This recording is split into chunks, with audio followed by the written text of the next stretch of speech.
Hello again. Let me demonstrate how Cloudcraft can be used to produce diagrams and how modules.tf is integrated. So first we go to cloudcraft.co, login or sign up. And by the way, everything what I will show is available for free accounts of Cloudcraft as well. So let's log in. When we log in, we see some blueprints created. We have to create new one for this example. So the new one I will call HashiTalk, and I will specify grid size infinite to put more elements on one blueprint. So let's start it with creating an autoscaling group. An autoscaling group has several instances in it. We can specify different instance type or different instance size as properties. Just for this example, we can specify T2 large on both of them. Then we can specify other resources. Let's make it real and let's put relational database service here. We can specify whether we need single AZ or multi-AZ. Let's specify multi-AZ. So what we have now is we have an autoscaling group and we have relational database service, which is a little bit too boring. Let's add some more details. For example, autoscaling group belongs to VPC. So let's make a VPC because every resource in AWS will be placed in this VPC. Cool. So HashiTalk VPC. Cool. And let's put RDS also into this VPC. Good. So what we have now is we put two resources into one VPC. Let's put some more resources. Okay, security group. Security group for relational database service. HashiTalk RDS security group. And for an autoscaling group, it will be HashiTalk ASG SG. Okay, so we have VPC with two security groups, autoscaling group, and relational database service. Looks more or less real. What Cloudcraft also allows us to do is to specify dependencies or specify relations. We click on autoscaling group and we specify connection to this database service.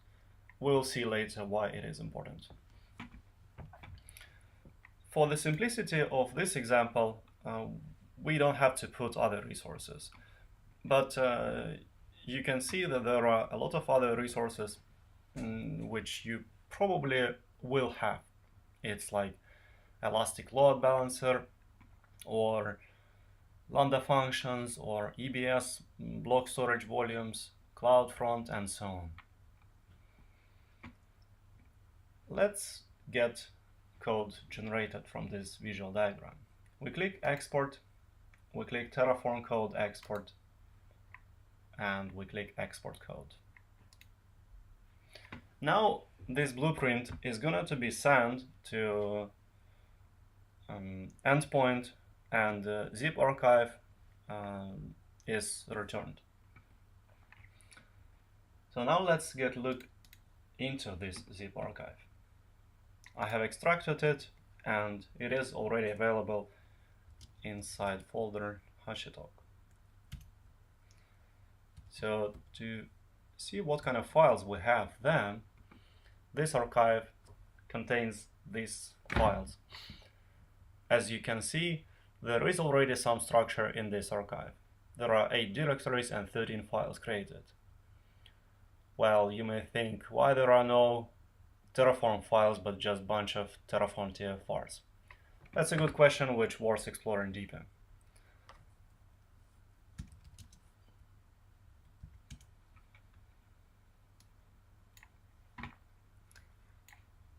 So we have specified that we want to have infrastructure in EU West 1, and we specified that we want autoscaling group, RDS, couple security groups, and VPC. Now let's look in details what is there. Inside VPC we have file which contains just an invocation of single Terraform AWS module VPC, and it has some properties which we have to specify. It's not always possible to get information from visual diagrams converted into such infrastructure as code, so we still have to provide these values. Though for some resources like an autoscaling group, we have already specified what we want. Like in our example, we specified that we want T2 large instance type. So that's what we need. Also, if you remember, we specified that we have some dependencies. For example, an autoscaling group cannot be created before VPC is created and security group is available. So that's why we have this dependencies block automatically generated for us here. Now let's look into other layers of infrastructure. Relational database service has also some defaults. It has default for engine version, and it has some other things. As you can see, multi-AZ is set to true because that's what we specified in Cloudcraft interface, as well as instance class. Now let's see how these can be executed. So let's get back to terminal. This is where we have all our files right now. As you can see, they are grouped by folders, and the main folder where you are going to work is your regional folder. It can be either the parent region like EU West 1, or it can be internal folder like EU West 1 / RDS or /VPC. It depends how much you want to work at the same time. The first thing after extracting of this archive, we have to specify that hook file is going to be executable. Okay, that's done. Now let's look into the content of it. So to begin with, we have to look into VPC folder, for example, and figure out what values we have to specify here. As I said earlier, not all properties are available from Cloudcraft diagrams, so we have to feed some values here. It's not going to take long. I actually have them already here. Good. Save this file, and that's it. Another thing which you may think is how is the relation between different layers is implemented. Well, VPC has to be created first, and that's why there are no dependencies block here, and then autoscaling group is created after VPC and security group is available. Good. Then another question you may think, so how does an autoscaling group know in which subnet it has to be created? That's exactly where the magic sauce is. As you can look on line 49, there is this strange thing. It's not actually strange, it's a workaround. So modules.tf column and then something is going to be replaced with a real value. So in this square brackets, there will be placed a list of public subnet IDs generated from the VPC. That's the beauty of it. So we don't have to hard code anything here ourselves right now, or remember to update when something is changed.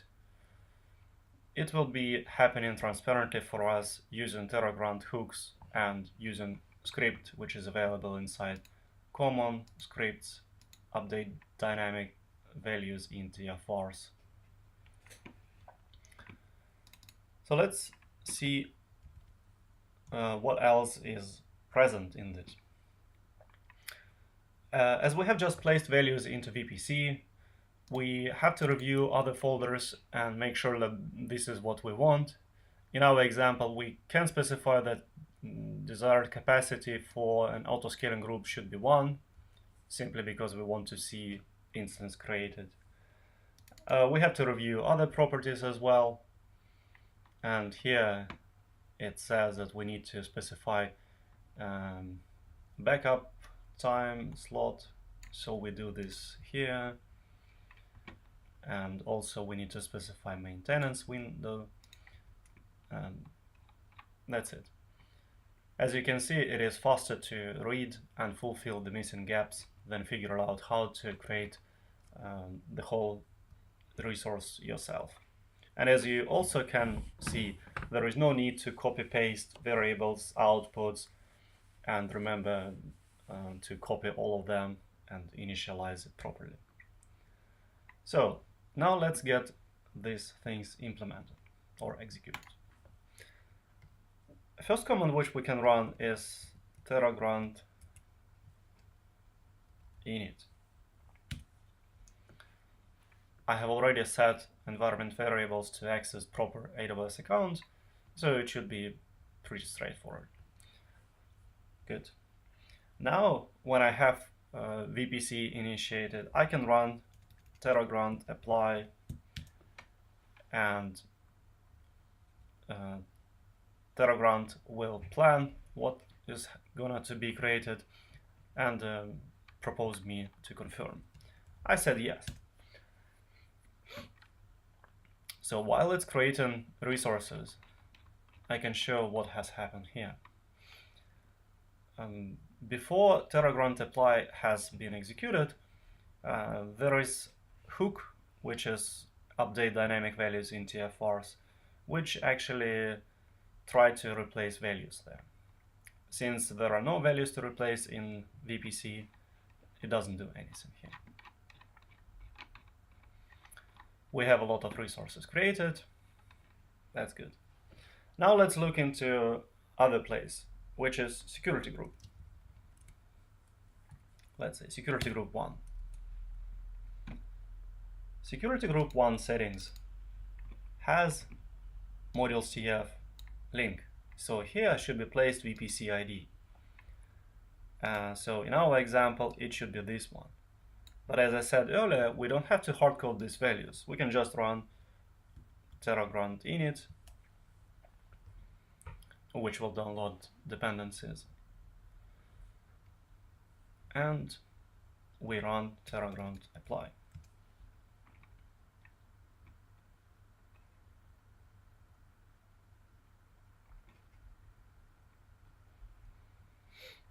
As you can see in this example, terragrant has been executing hook, and the hook produced this output, updating value with this value. We can see if it has happened. Yes, it has happened.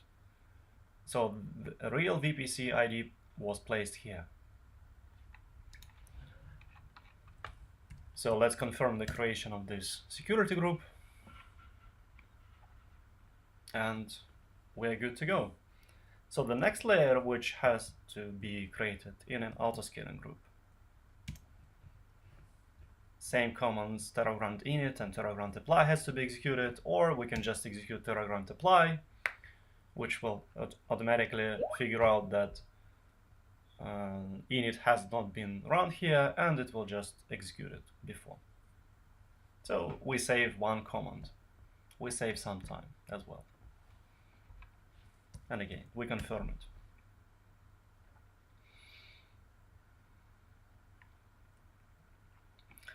Well, it says that desired capacity 1 must be between, and that's actually true, because I forgot to specify maximum size of 1.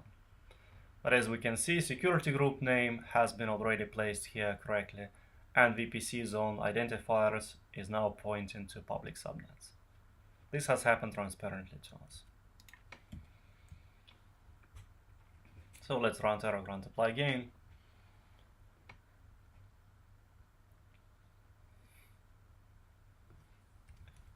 And confirm it.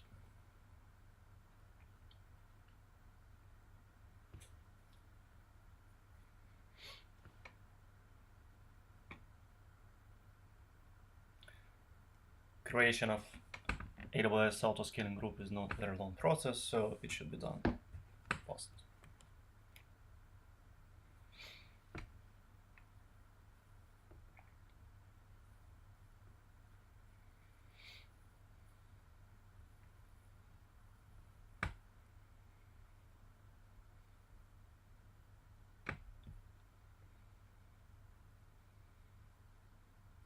So, after 39 seconds, creation of auto-scaling group has succeeded, and now we should be able to see one instance started in auto-scaling group.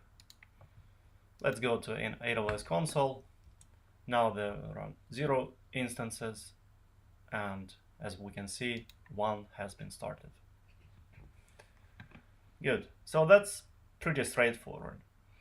Now let me show one interesting things which probably will give you a little bit more information.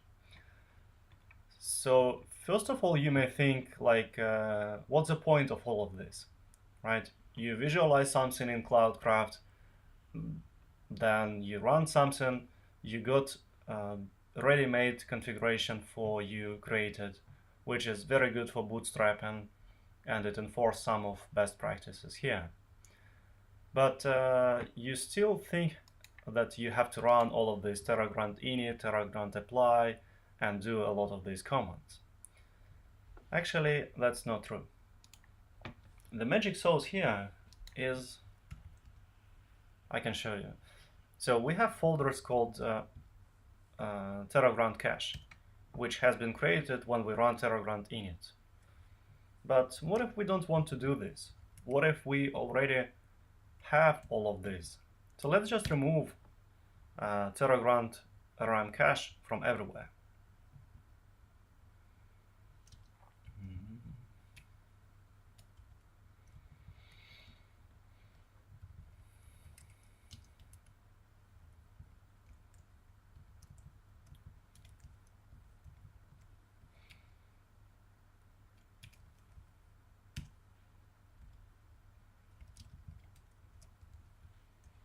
Just to confirm that we don't have any Terraform cache folders, we can see here.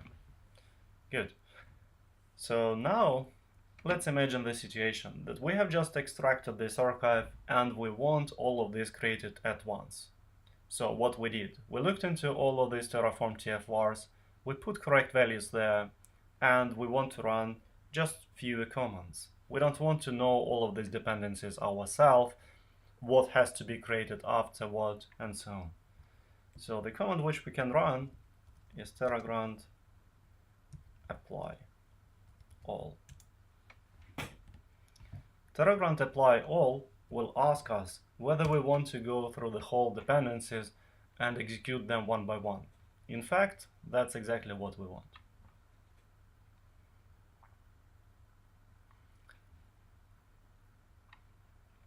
Now it will not produce any new values for us.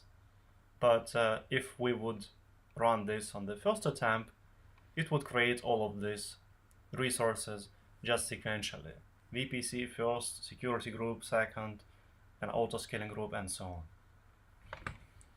As we can see, it is applying all of these changes, and since there are nothing to change, except something here,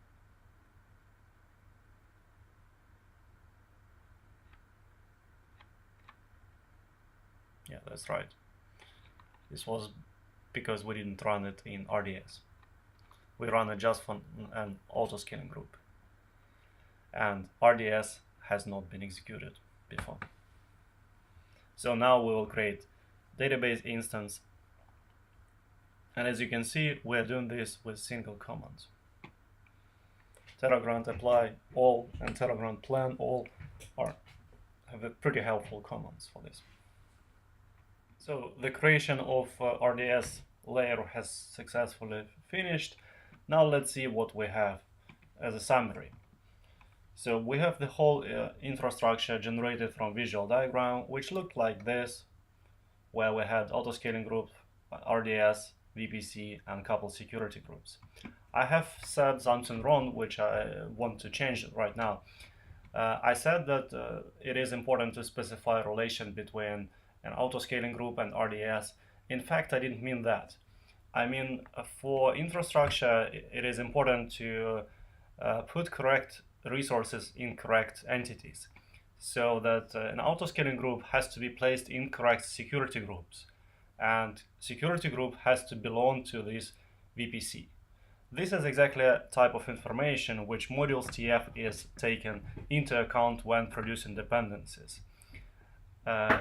Relations or connections, as it is said in Cloudcraft, are not so important to the infrastructure, so that if you specified an autoscaling group talks to relational database service is important for cloud architects and for developers, but it does not require that these resources has to be created in this order.